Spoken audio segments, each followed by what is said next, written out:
On June 22, 1941, 3 million German soldiers crossed the border into the Soviet Union. They marched exactly 129 years, to the day after Napoleon Bonaparte launched his own disastrous invasion of Russia.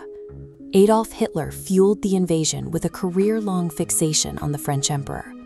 Shortly after France fell in 1940, Hitler stood before Napoleon's tomb at Les Invalides, later calling that moment the proudest of his entire life.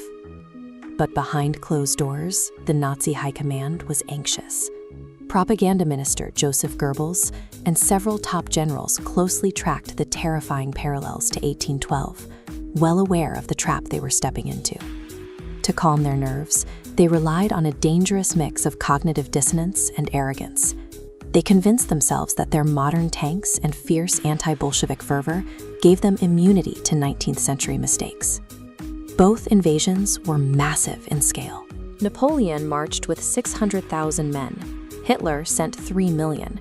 Yet both leaders banked on the exact same premise: a swift, decisive victory that would be over in a matter of weeks. The intoxicating promise of modern technology acted as a blinder. It allowed an entire empire to ignore historical reality, willingly marching their forces into a slaughter they had read about in their own history books. The first trap was Russia's inescapable vastness.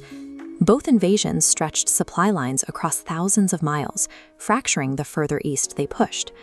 Ironically, in 1941, as German panzers ran out of fuel, their mechanized army relied on 600,000 horses, perfectly mirroring Napoleon's nightmare. The invaders expected the Russians to surrender after a few sharp defeats. Instead, the defending forces simply retreated, trading their endless physical space to buy themselves time. They executed a deliberate, unified defensive doctrine known as scorched earth.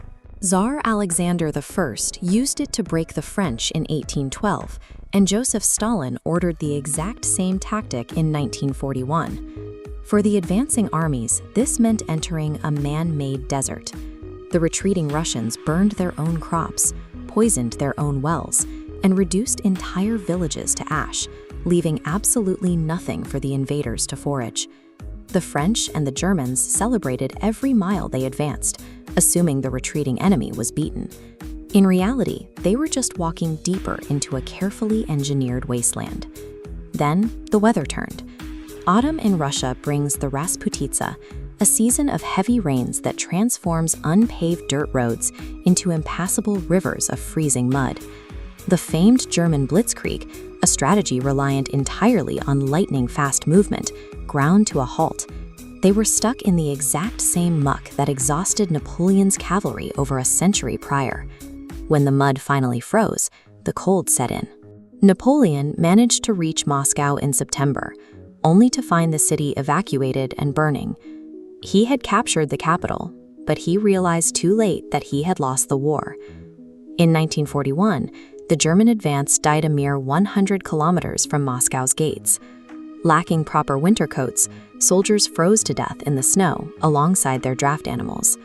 The drop in temperature broke both armies in different ways. Engine oil solidified inside 20th century panzers, rendering them useless, while French soldiers, in summer uniforms, simply froze solid. The final, devastating blow for the Germans came from the east.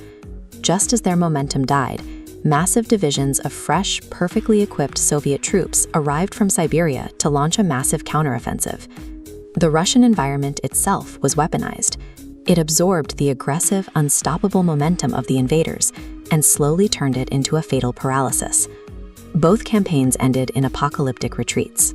Napoleon lost tens of thousands of men desperately trying to cross the icy Berezina River, while Hitler issued a stubborn no-retreat order that bled the Wehrmacht dry in the freezing snow.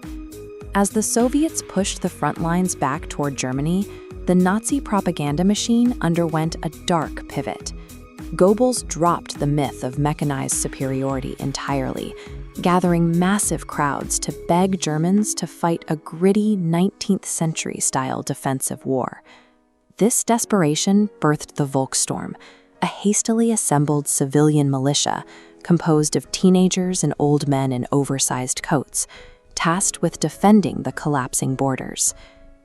In a haunting twist of fate, this desperate militia was officially founded on October 18, 1944. That is the exact anniversary of Napoleon's crushing defeat at the Battle of Leipzig.